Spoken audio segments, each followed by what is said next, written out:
Hey guys, okay, so today I'm going to be talking about my first experience as a mother.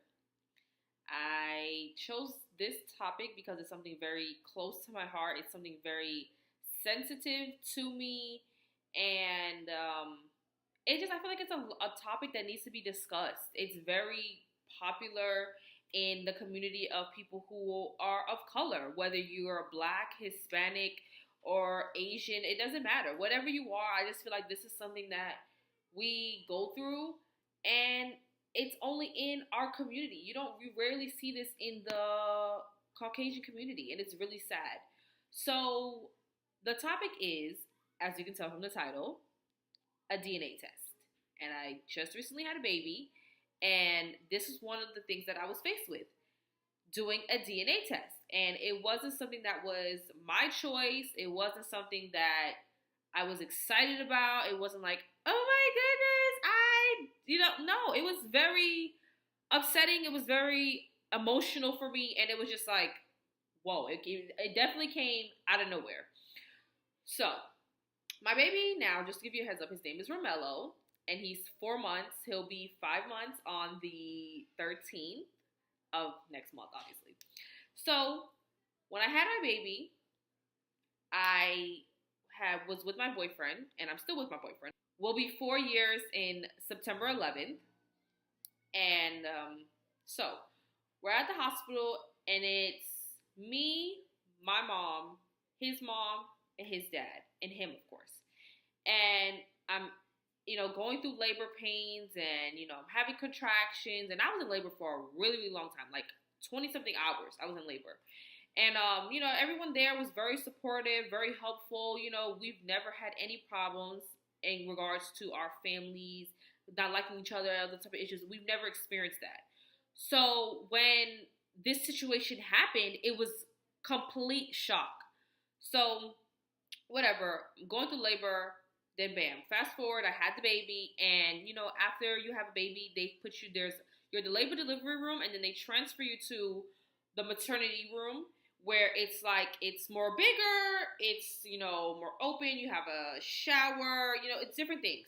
So after I had the baby, I went to that room, and at that time, it took us after I had the baby, it took maybe about a few hours for them to prepare the room, because the hospital I was at, I don't know what kind of hospitals you guys have by you, but the maternity ward isn't very large. They have about maybe 10 rooms, I think it was, and honestly, people have babies a lot. So it was very like, I have to wait my turn basically to get me a clean room. And I didn't mind waiting, because it was like I didn't have to share a room with anyone. So that was definitely a plus. So I waited, and during the time I was waiting, my boyfriend had to go home and shower, because again, I had been in labor for 20 something odd hours. He was there throughout the entire thing. So he wanted to shower. I was like, you know what, no problem. I just had the baby. I'm bonding with ROMELO. I'm super excited. I'm like, go ahead, shower. So at that time, his dad stayed with me, because his dad felt like, I want to stay with her. I don't want her to be alone. So he stayed with me. And my mom I believe my mom went to go to work. I'm not really sure what she did, but she wasn't there. And my boyfriend's mom had left to go to church, because they are a very religious family, and they're always at church. So she left to go to church. And while I am moving up to the room, it's me, my boyfriend's dad, and ROMELO.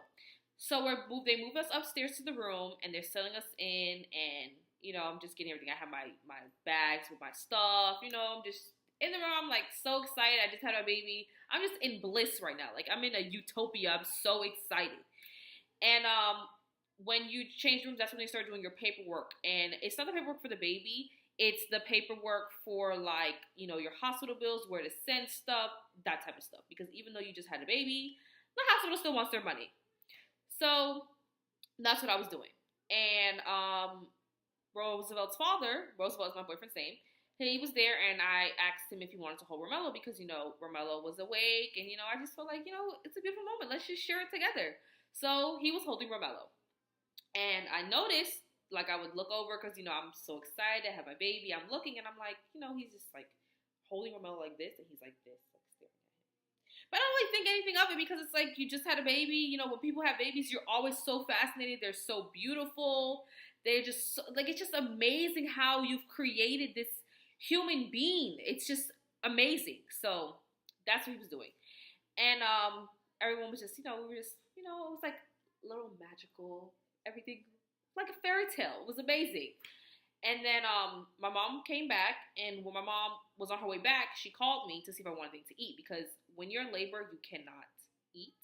And I hadn't eaten for hours, and I was so hungry. I didn't want the hospital food, so she called me to see if I wanted food.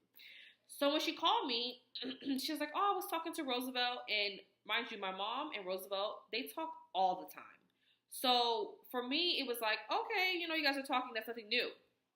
When she got to what she was going to tell me, she's like, "Oh, Roosevelt said that the baby doesn't look like him," and I'm like, "Duh," because he's my kid. You're like, "Hey, he's my baby. Of course it look like me. He's mom." And then she's like, "No, Dion. He said that he thinks that the baby isn't his," and I'm like, "What?" I was like, "No, no way." So when she tells me that her and Roosevelt had this conversation, I'm just like in disbelief at this point, because I'm like, okay, this doesn't make any sense. So my boyfriend then came, his dad left, and while I'm talking to Roosevelt, before my mom had got, because Roosevelt got there before my mom got there, and I was like, "My mom said that you said Romelo doesn't look like you." And he's like, "Yeah, I don't really think he has my features and stuff like that." I'm like, "Well, he is my child too. He's not always gonna look like you, and plus he's his own person. He literally just born. Like, he doesn't have any feet. Like, let him be a baby. You know what I'm saying? Like, it was just like, okay." But I didn't think anything of that either, because it was just, as a parent, you want your child to look like you. Even though it's half you and half that other individual, you want the baby to look like you. So when you see the baby and the baby doesn't look like you, you're just like, why? That type of thing. But it's nothing like, crazy. So I just brushed it off again. Then, after the nurse had left, because nurses were coming in and out, in and out. Like, the whole time you're there at the hospital, nurses come in and out, in and out, in and out, in and out. So another nurse had came in, and then by that time the shift had changed, and at the time I had went into the room, it was morning. So I had got the morning nurse in the beginning, and then the shift changed, I think around 12 or so, and then I got like the midday shift for the nurses. And then, of course, by that time, everything was, changing and stuff like that. I'm getting settled in. And then by the third shift, which was the night shift, I had got another nurse. And by this time, this nurse had brought them to my attention. And she was like, is everything okay? Is, his family, is that your father? And I'm like, yeah, that's my boyfriend's dad, whatever. It's like and I'm like, why? Why are you asking me this? And she's like, "Oh, just the energy seems a little off," because by then Roosevelt's mom and dad had came back, because she was done with church, and she came back to check on the baby and see if everything was okay. So they came back, and when the nurses asked me, I'm kind of like caught off guard, because I'm on defense mode. Like, why are you questioning about my family? Like, what's going on? And then so the next day passes, and it's morning time now, and the same nurse I had from the previous morning shift came back, and she's like, "Your boyfriend asked me about DNA testing." And I was like,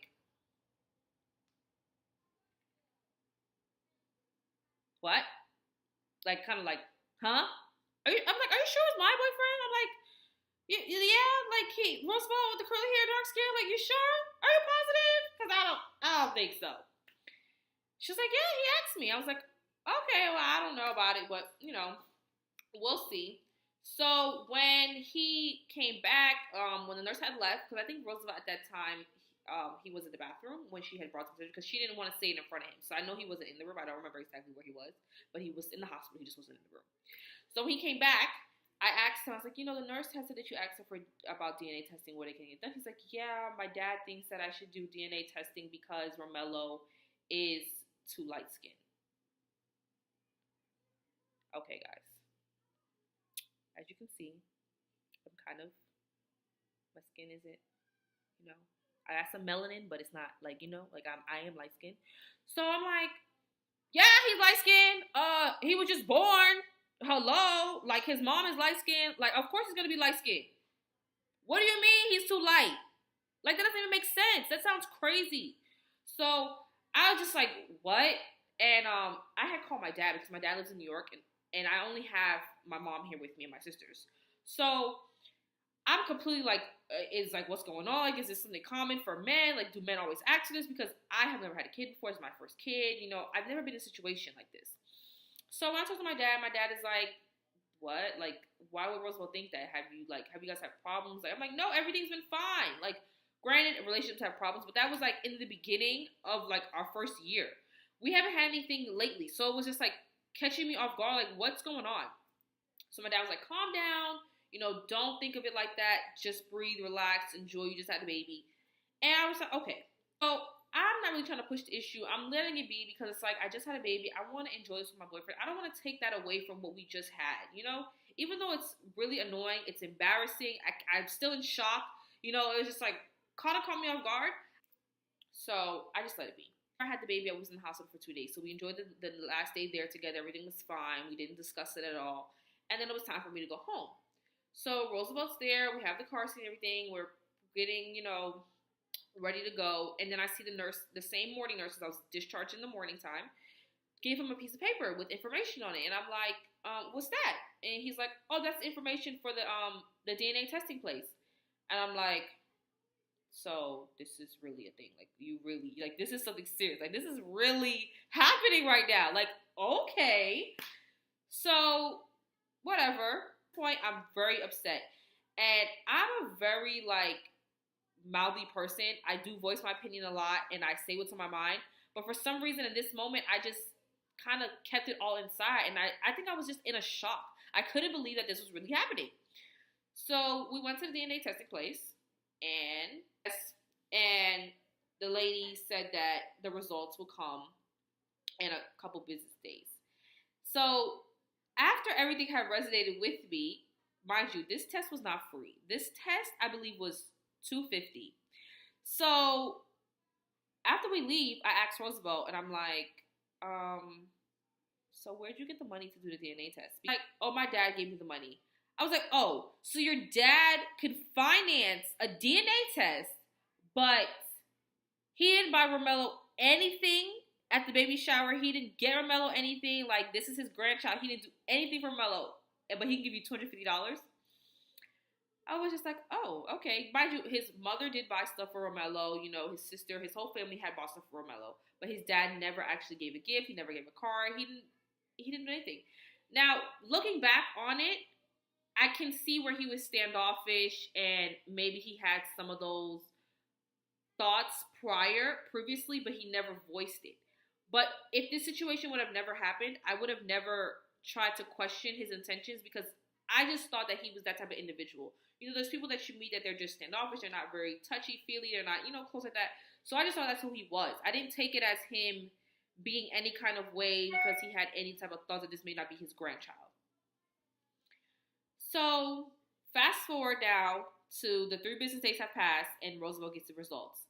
I didn't care because I knew who the father of my child was. I didn't care to say, when did you get the results? Are they coming back? I wasn't really pushing the issue because I didn't care. You know, I know who the father of my kid is. So he got the test results and he had screenshot and sent me the message. And we were having a full-blown conversation and he just sent it to me out of nowhere. So I went in my phone. I think I still even have the screenshot. If I do, I'm going to include it so you guys can see. And he sent it to me. So let me go back and see where it's at.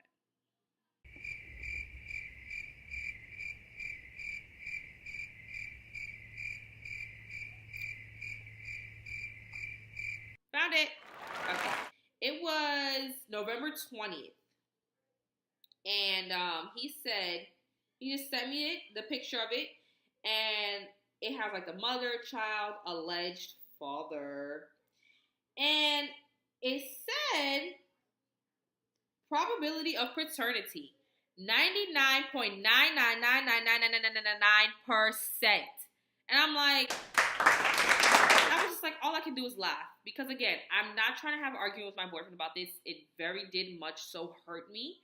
But it's not something that I wanted to discuss it. You know, I just wanted to just be like, it is what it is, whatever. You know, it sucks. I was pissed. I was mad. I didn't really want to discuss it with Roosevelt because that's his dad at the end of the day. Now, after that whole situation happened, Romelo's 4 months now, and I held a grudge. Like, oh, I was so mad. I never wanted to go to Roosevelt's house. I never wanted to bring Romelo around his grandparents. And now I'm finally letting it go just because you have to forgive. You have to forgive people. People make mistakes. People are wrong.